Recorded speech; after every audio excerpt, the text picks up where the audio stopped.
Hello, boys and girls. It's me again, Miss Lee Craft. Yesterday on your digital learning assignment, we practiced how to identify reasons and details the author gives to support a particular point in their text. We dove into that social studies passage that taught us about John Brown's Raid, remember? Well, today we're going to read a new passage. And we're going to use those reasons and evidence to determine the main idea of a text. Main idea? Guys, don't freak out on me. We've done this many times before. Remember those reasons and evidence from yesterday? Yep, those are the key details in a text. We're just working backwards today. And using those reasons and evidence to determine what the overall main idea is. So before we dive into this new text today, let's activate some background knowledge that will help you learn from this text. The first thing I want you to do is go ahead and open up a new Google Doc in a new window. We're going to use this to take notes with today's lesson. If you prefer to use a notebook or a piece of paper, you can definitely do that if you prefer. Just follow along with us. Let's start with the title with your name, and we'll say reading notes and then today's date, which is 3/24. And the first heading on your page is going to be titled Sounds I See. Hold on a second. Miss Lee Craft, you can't see sounds. Yes, I do know that. We all know that sound is energy that we hear, not see. But we're going to test your ability to infer sounds in an illustration, so we've got to use our eyes for this. When I show you this illustration, it's going to be a scene, and you're going to list as many sounds as you see. You can pause the video for about 2 minutes to list all those sounds going on in the scene. Then press play again when you're ready. Are you ready? Go. How many sounds were you able to see? Nice. So now we're going to take a look at a familiar passage. Remember the science passage from last week? We're going to work together to determine the main idea of this passage. And no, I'm not talking about this giant title right here. I'm talking about the main idea. We have to dig a little deeper than the surface to find it. The first thing that I like to do is section off the passage into many main ideas. In other words, we have to think about what each paragraph is mostly about before we can determine the overall main idea. And we definitely cannot forget the other text features like these diagrams in this glossary. So if I think back, I remember that this first section was all about the sound wave and the different elements that make it up, like the crest and the trough and the wavelength. The author also included this diagram to help me better understand the parts of a wavelength.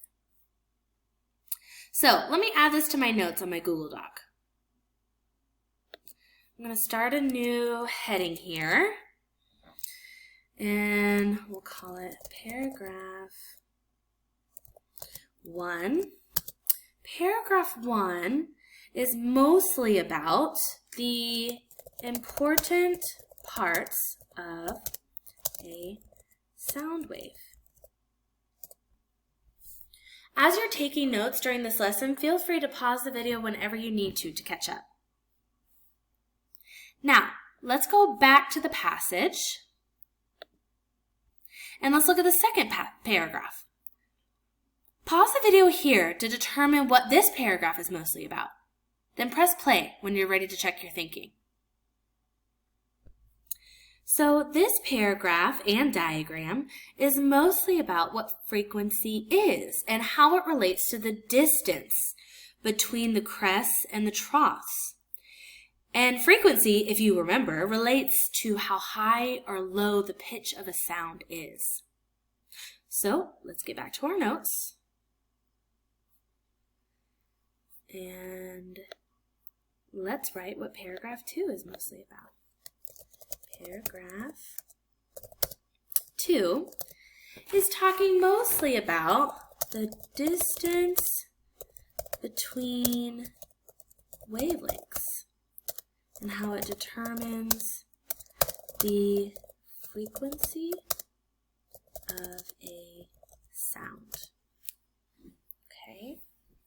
And keep in mind, students, you don't have to write my exact words down. As long as it's close, I think we can still get to our main idea here. So, if our task is to identify the main idea, let's begin our response with restating the task. So, I infer the main idea of this passage is, okay, now at this point, to link my answer to my restate, I need to put a strong verb in there. And that verb has to relate to my author's purpose. Was the author's purpose to entertain me? To persuade me? No, the author's purpose was to teach me.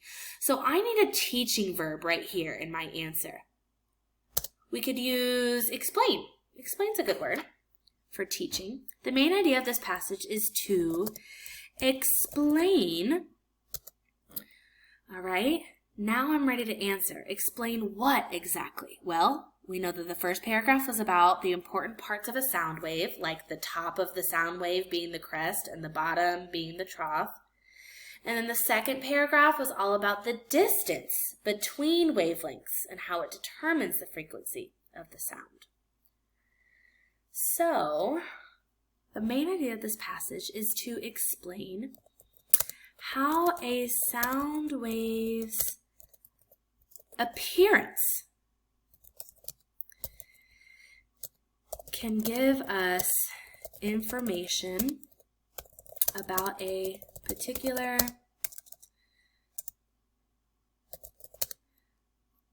sound's pitch.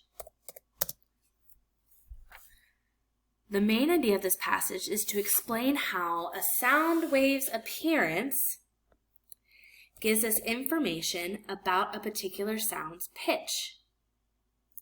When we identify the main idea, you realize that we're also summarizing what the passage is mostly about.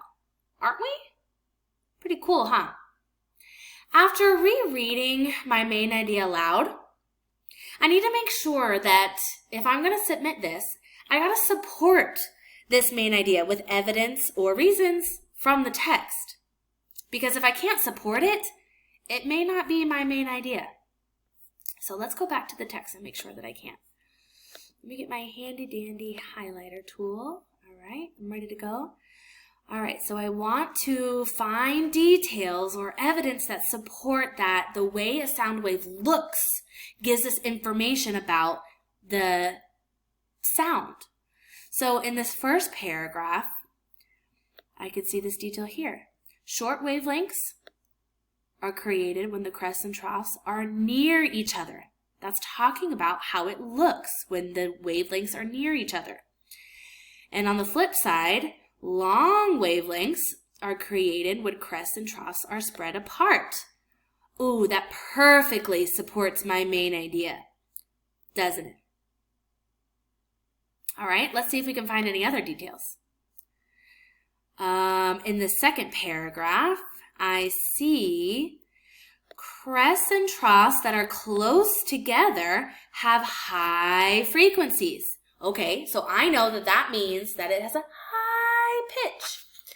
And crests and troughs that are spread apart have low frequencies, so it has a lower pitch. Cool.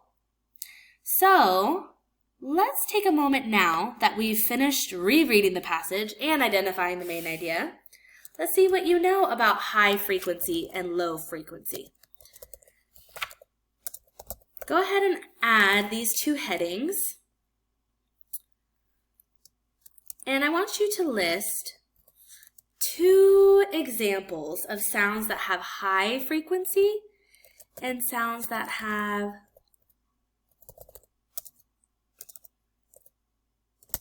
low frequency. Pause the video to give you some time to do this. Were you able to come up with any? Do you have some of the same ones that I have? Cool. So before I let you try one on your own, I want you to do one last thing on this note sheet. I want you to add another heading. Oops. And it's going to be called importance. And I want you to pause the video to give you time to think and type. But what I want you to do is type an explanation as to why you think it's important for students to be able to identify the main idea of any text. Did you come up with a reason? This is what I wrote. When students can identify the main idea, it makes it easier for them to understand and remember what they are reading. So keep that in mind next time your teacher asks you to identify the main idea. Now it's your turn. Take a look at the passage linked in the Digital Learning Day plans. You'll be practicing identifying the main idea by thinking about your mini main ideas first, like we did today. Great job today, guys. Don't forget to share your notes with your teacher. Or if you wrote on a piece of paper or your notebook, make sure you bring that in with you when we get back to school. Thanks for tuning in, guys. I miss you. We all miss you. Hope you guys are staying happy and healthy. See you next time.